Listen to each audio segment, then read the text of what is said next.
Welcome to Successful Living with Bill Knapik. Every week we talk with interesting people in a variety of professions, and along the way, get ideas to enhance success in all categories of your life.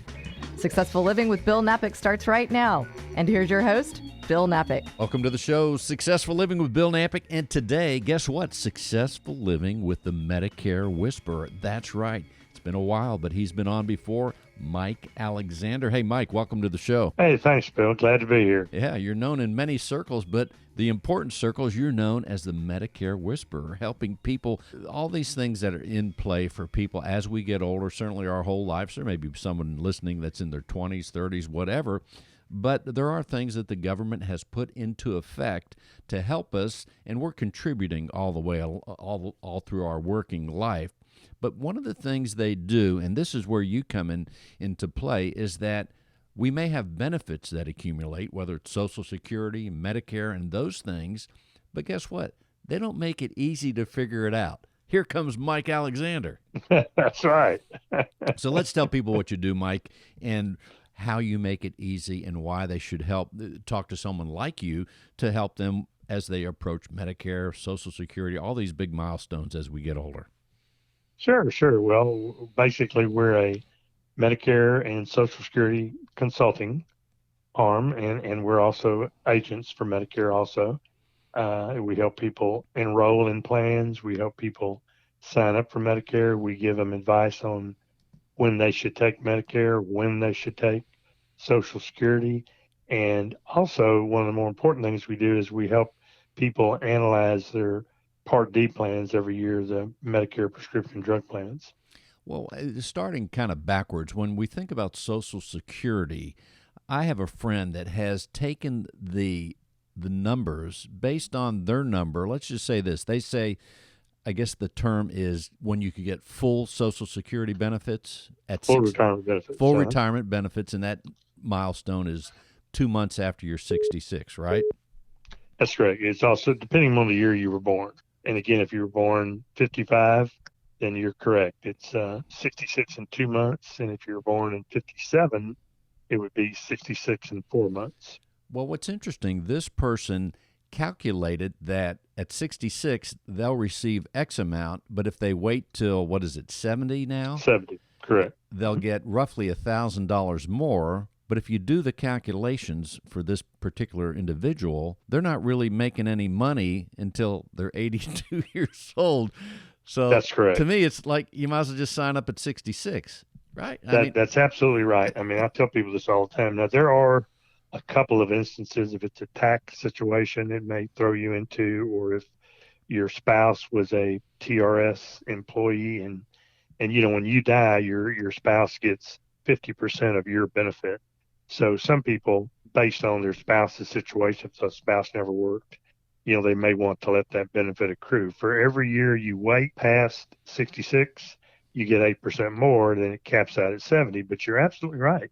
You have to take a pen and pencil to it and figure you're going to give up $25,000, $30,000 every year to get $1,000 more. A good way to calculate your average lifespan would be to take the age of your mother, your father, your sister, your brother, or your grandparents, divide it by, let's say if you're using 4 people, take the ages that they died, divide it by 4, and that's going to come out to be your average lifespan. Now, of course, if you get an illness or an accident, that could all change. But your average lifespan, 85% of the people, it's better for them to take Social Security at their full retirement age. If you don't do anything else, just bank it, put it in the bank, invest it. And then it could grow to maybe That's even correct. surpass. Plus, the other thing, I'm thinking that on their fine print, or on their print, maybe it's not fine, I think they say something like you'll get this potentially $1,000 more when you're 70 if you keep earning what you're earning. Isn't that part of the equation? No, it is. If you're still working, you're correct. If you quit working and you're just letting it accrue, I don't know why someone would do that, but if you quit working and let it accrue, then yes, you're correct. You wouldn't get the cost of living raises and the adjustments based on the more you put into it. So in your world, as you're helping people, give us an idea of how the things you're doing the most. So you're helping people with Medicare, Social Security. What's kind of the ratio there, or what other services are you offering where people should know about and they could give you a call? It really runs about 50-50, Bill. 50% of the people we help with Medicare and 50% of the people we help with Social Security. One of the other things we do is we try to look at their situation, their assets, and to see if they need to purchase a home health care or a long-term care policy, because Medicare does not cover long-term care. In other words, custodial care. Medicare also only covers 20 hours a week of home health care. So that's not a lot. So if you got in a situation where you don't want to go to a nursing home and you want to stay at home, having a good home health care plan in place will help you preserve your assets and not have to depend on family members. And what about situations that are horrible to even think about? But I know people that have facilities for diminished memory, Alzheimer's, Oh, all yeah. the things. There's care as far as insurance policies for that too. Should that awful thing happen? That would fall under, yes, sir, that would fall under long-term care provisions and assisted living. Go And ahead. people tend to not buy that young enough. They usually wait till they're in their 70s to take a look at it. Then it gets cost prohibitive almost. Well, I'm going to just guess, and I'm going to put myself in the category. It's hard to buy it because you don't want to think that could happen. Oh, And, yeah, and absolutely. It's the last thing you want to think about. But of course, that's what insurance is about. And the same thing with car insurance. We don't want to think that we're going to get in a car accident or someone's going to ram into us, but it does happen. So it's good to know what our options are and how to protect ourselves and what risks we're willing to take. This time of year, Mike, there's things going on, and with these things like Medicare, everything has a time element. Social Security, I don't know why. Just going back to that for a second, why do they do the thing when a person turns 66? That's one thing. Why do they wait for the 2 months after? What is that about? Just curious. Do you know? Well, back in the 90s when Bill Clinton was president, that's when they extended the ages to draw Social Security at full retirement. Before then it was age 65 and you got full retirement. So what they did in the Clinton administration, they passed a law that progresses up the age of Social Security. Depending on the year that you were born is when you can draw full retirement benefits. And here's something important to remember. A lot of people don't realize that 66 and 2 months and 66 and 4 months is a little tricky. So I've had people that have went online. They didn't talk to me. They went online, applied for it, and they cheat themselves out of money because they didn't wait that extra month. They went ahead and drew their benefit a month before their full retirement benefit, which penalizes them about 15%. Medicare and Social Security are all date, time triggers. So you've got to make sure you're doing it at the right time. Timing is everything. And Everything. if you don't do it at the right time, just like you're saying, there's a potential penalty. It's kind of a little bit, maybe this is a stretch, but as far as our income tax, when we go to a tax person, it's so complicated that you need the tax person. It would be nice not to have to just have a straight tax. It's this much, I made this much, you pay it. But you have to have that middle person figuring it out because that's right. Very complex. Medicare and Social Security is the same. So this time of year, though, there's things going on with Medicare and things like that. Let's tell people what they should be aware of right now if they're interested or eligible for these things. One of the things that's going on right now, if you're already past 65, this is and you're on Medicare, the Open Enrollment season, what they call the annual enrollment period, the AEP. So it starts on October 15th and it runs through December the 7th. During that time period, you can change the current way you get your Medicare benefits. If you're on traditional Medicare and a supplement, you can go to a Medicare Advantage.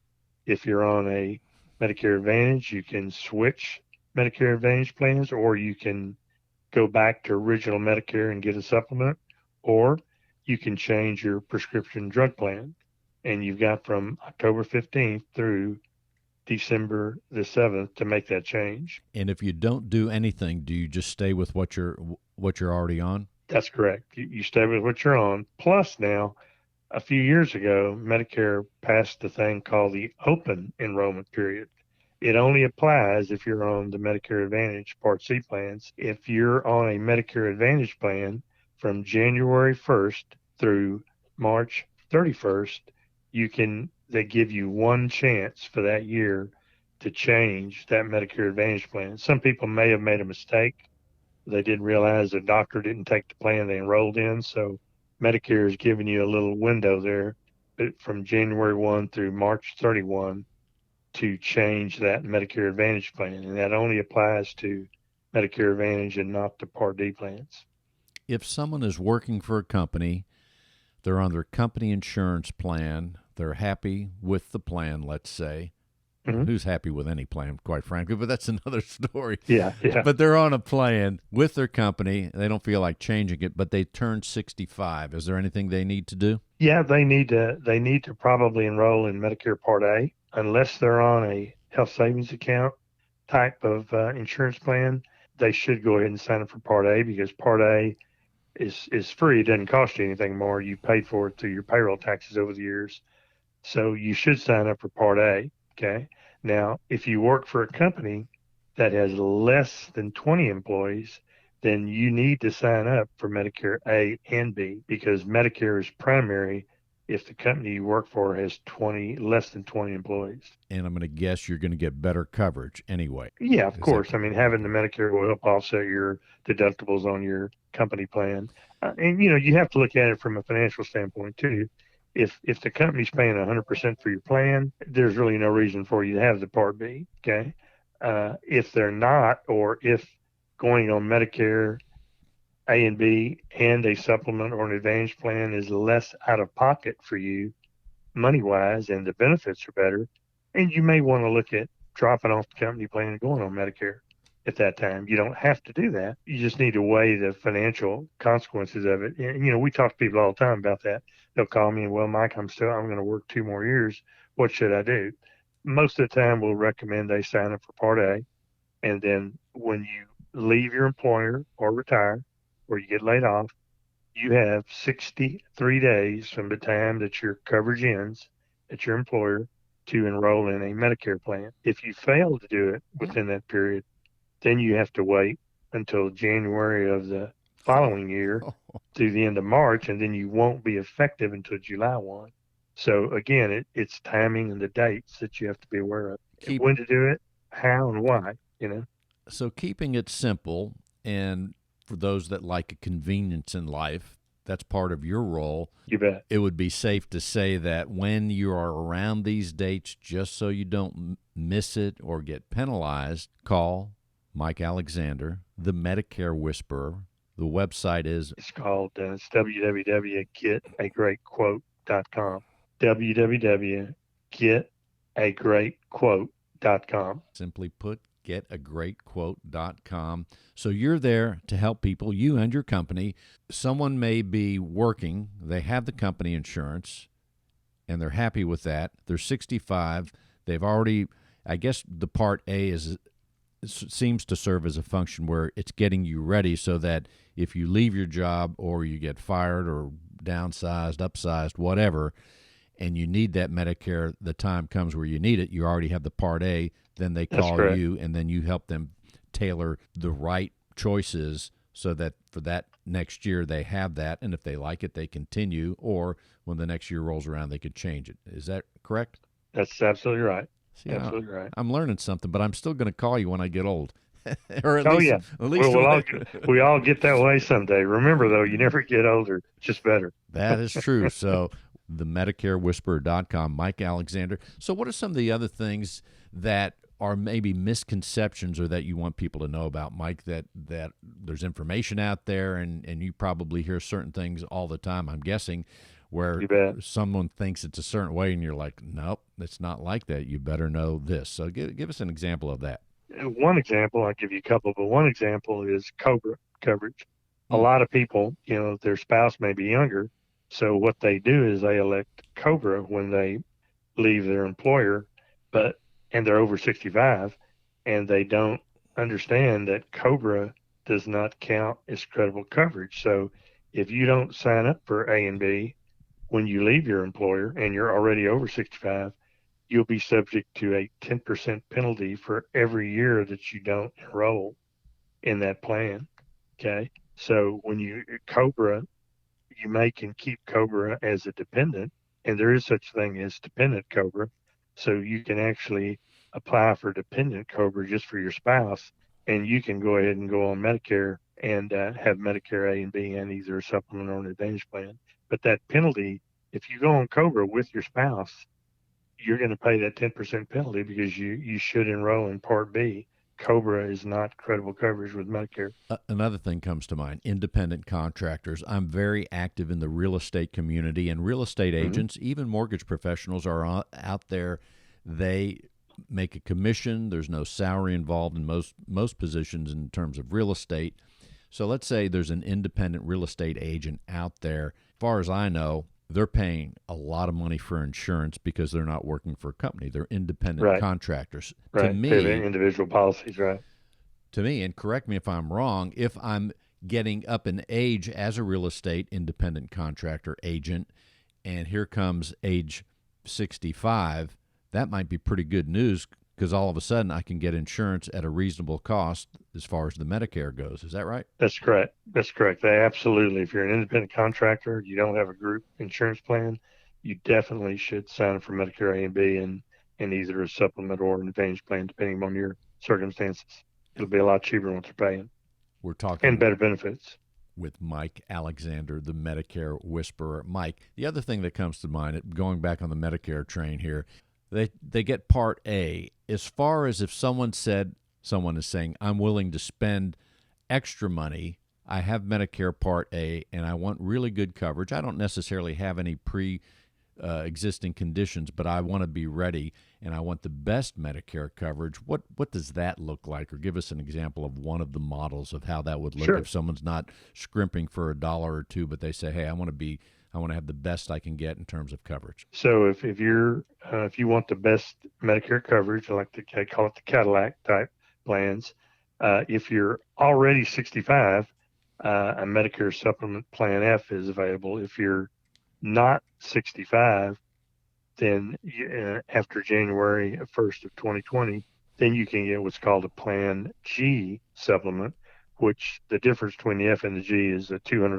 deductible, $198 to be exact for a supplement. Those are the two best type of Medicare plans you can get, because that means with traditional Medicare and the supplements, you can go to any doctor, any hospital, anywhere. And there's the other component. There's a lot of reasons people would want to reach out to you, but it's also where you're going to be. Let's say you're going to be retired and doing a lot of traveling or spending time with grandkids in another state or whatever else. Where you're covered also comes into play. It's too complicated, Mike.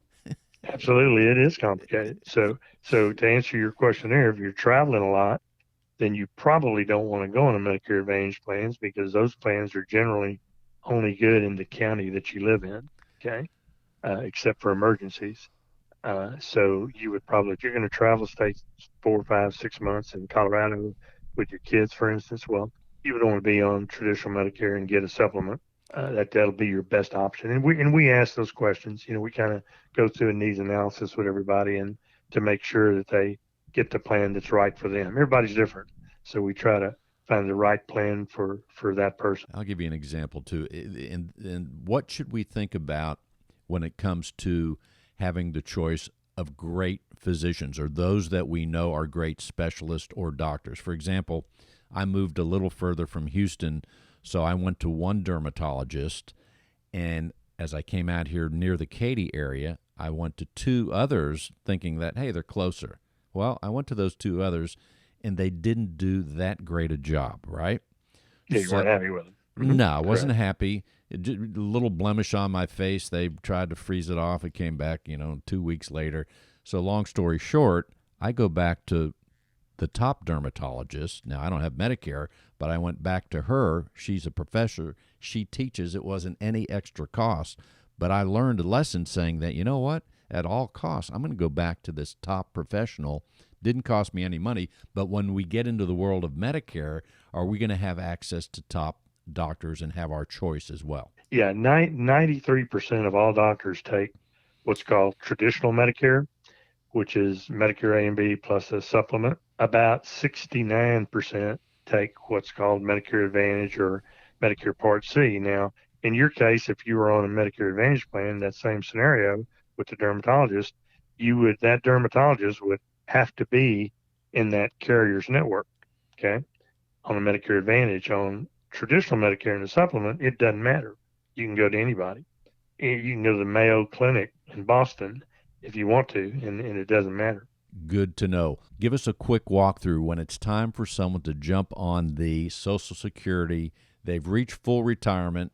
They've had their birthday where they're 66 and they want to get the full retirement. They wait 2 months afterwards. Is that correct? 66 and 2 months. 66 and 2 months, whatever the date happens to be. And what do they do to start receiving that money that they paid into? A quick walkthrough. Sure. So the first thing they need to do is to set up a mysocialsecurity.gov account. If they haven't already done that, they need to set one up. They go to Social Security or SSA.gov, and you want to click Apply for Retirement Benefits. And you just go through the prompts. And if you have questions with that, we can help you. But you go through those prompts. And at the end, it'll ask you when you want your benefits to start. And you click the month that you want them to start. And again, look at your birth date. You can go on Medicare.gov and get your chart to see when your full retirement age is based on your date of birth. And you want to be sure that if you're 66, you don't want to do it at 66. You want to do it at 66 and 2 months. So you get your full benefit. So before we close out the show, Mike, and keeping it simple, they can simply call you, your company, the MedicareWhisperer.com. Also, if they forget that's pretty easy, Mike. But if all they have to do is remember your name, that's also easy. Mike Alexander, you're going to come up on Google. Yes, sir. So if someone's driving and they hear it, they're thinking, hey, I better call this guy. And they should. Mike Alexander, the Medicare Whisperer. Before we close things out, Mike, what else do you want people to know? Just to let people know that we charge no fees at all for our services. We do it as a service to the community, and we get paid by the insurance companies that you sign up with, but we don't charge anything at all for consulting and giving you advice. And you're doing this for how many years, Mike? You know the ins and outs. 35 now. 35 years. And plus, part of what you're doing is keeping up with changes, because with the government, like taxing and IRS stuff like that, this stuff changes periodically. So you better know what's going on. Every year there's a change, so we stay up with that very diligently. Super awesome. Mike, thank you so much for being on the show. Ladies and gentlemen, Mike Alexander, the Medicare Whisperer, right here in Houston, Texas, being awesome decade after decade. You've helped me out along the way. We appreciate that, Mike. The website, thanks, Bill. Let's tell them the other website, too. Yeah, the other website is www.getagreatquote.com. There you go. Today you've been listening to Successful Living with Bill Knapik and also Mike Alexander, the Medicare Whisperer. Thank you, Mike. Thanks, Bill. Have a great day.